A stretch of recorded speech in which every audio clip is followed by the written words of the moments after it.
Hi friends, నమస్తే. Welcome back to అంతరాజుస్ kitchen and tips. ఈరోజు recipe వచ్చేసి సేమియా ఉప్మానండి. చాలా సింపుల్ రెసిపీ అయినప్పటికీ టేస్ట్ అయితే చాలా బాగుంటుందండి. దీనిని బ్రేక్ఫాస్ట్గా కానీ, డిన్నర్గా కానీ, లంచ్ బాక్స్లోకి దేంట్లోకైనా ఈజీగా ప్రిపేర్ చేసేయచ్చండి. ఈ రెసిపీని ఒక్కొక్కళ్ళు ఒక్కో విధంగా చేస్తూ ఉంటారు. అందరికీ తెలిసిన రెసిపీనే అని అనుకుంటున్నాను. నేను మా ఇంట్లో ఏ విధంగా ప్రిపేర్ చేస్తానో షేర్ చేస్తున్నానండి.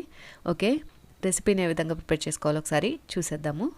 ముందుగా ఇక్కడ నేను స్టవ్ మీద ఒక కడాయిని పెట్టుకొని అందులోకి 1.5 టేబుల్ స్పూన్స్ వరకు నెయ్యిని యాడ్ చేసుకుని, నెయ్యి కాస్త కాగిన తర్వాత అందులోకి 1 కప్పు వరకు సేమియాని వేసుకుని అటు ఇటు తిప్పుకుంటూ మీడియం ఫ్లేమ్లో గోల్డెన్ కలర్ వచ్చే వరకు వేయించుకోవాలండి. ఇక్కడ నేను ఈ కప్పుతో 1 కప్పు వరకు సేమియాని తీసుకున్నానన్నమాట. సేమియాని ఈ విధంగా నేతిలో వేయించుకోవటం వల్ల ఒకదానికొకటి అంటుకోకుండా పొడి పొడిలాడుతూ సేమియా ఉప్మా వస్తుందండి. ఇప్పుడు వేగిన ఈ సేమియాని ఒక ప్లేట్లోకి ట్రాన్స్ఫర్ చేసుకోండి. తర్వాత ఇక్కడ నేను ఒక పెద్ద సైజు ఉల్లిపాయని విధంగా పొడుగ్గా కట్ చేసి తీసుకున్నానండి.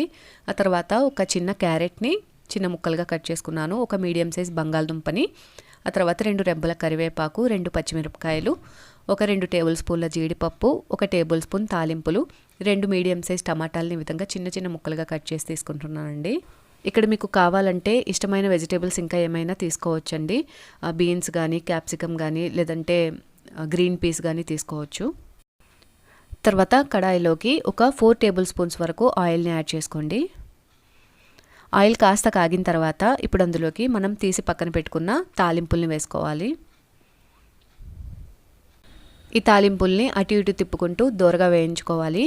ఇవి కాస్త కలర్ చేంజ్ అయిన తర్వాత ఇప్పుడు అందులోకి మనం పొడుగ్గా కట్ చేసి పక్కన పెట్టుకున్న ఉల్లిపాయల్ని, పచ్చిమిరపకాయల్ని, అలాగే కరివేపాకుని వేసేసుకోవాలి.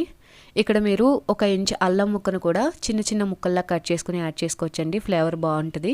నేను ఇక్కడ వేయలేదు.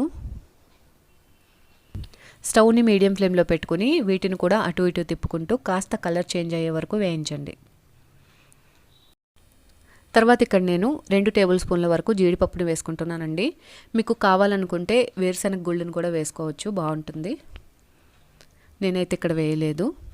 వీటిని కూడా కాస్త వేగించిన తర్వాత అందులోకి మనం ముందు కట్ చేసి పక్కన పెట్టుకున్న బంగాళదుంపల్ని అలాగే క్యారెట్ని వేసుకోవాలి.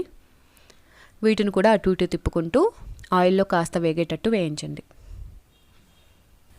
అవి కూడా కాస్త వేగిన తర్వాత ఇప్పుడు అందులోకి మనం కట్ చేసి పక్కన పెట్టుకున్న 2 టమాటాలని కూడా వేసుకోవాలి.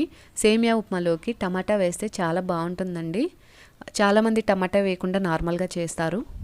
ఒక్కొక్కళ్ళు ఒక్కో విధంగా చేస్తారని చెప్పాను కదా. టమాటా వేస్తే చాలా బాగుంటుంది. దీంతో మనం ఏమీ కూడా ఇంకా తీసుకోక్కర్లేదు. చట్నీ కానీ, పచ్చడి కానీ అలాగే తినేసేయచ్చు. తర్వాత ఇక్కడ నేను ఈ వెజిటేబుల్స్కి సరిపడా సాల్ట్ని అలాగే కొద్దిగా పసుపును కూడా వేసానండి. పసుపు సేమియా ఉప్మాలో పూర్తిగా ఆప్షనల్. మీకు ఇష్టమైతే వేసుకోవచ్చు, లేదంటే స్కిప్ చేసేయచ్చు. ఇప్పుడు ఈ వెజిటేబుల్స్ అన్నింటినీ మూతను ఉంచి 5 నిమిషాల పాటు ఆయిల్లో మగ్గనివ్వండి. 5 నిమిషాల తర్వాత మూతను ఓపెన్ చేసి ఒకసారి అంతా కలిసేటట్టు బాగా మిక్స్ చేసుకుని ఇప్పుడు అందులోకి ఎసరుని పోసుకోవాలండి. ఇక్కడ మనం 1 కప్పు వరకు సేమియాని తీసుకున్నాం కాబట్టి 2 కప్పుల వరకు వాటర్ని యాడ్ చేస్తున్నాను.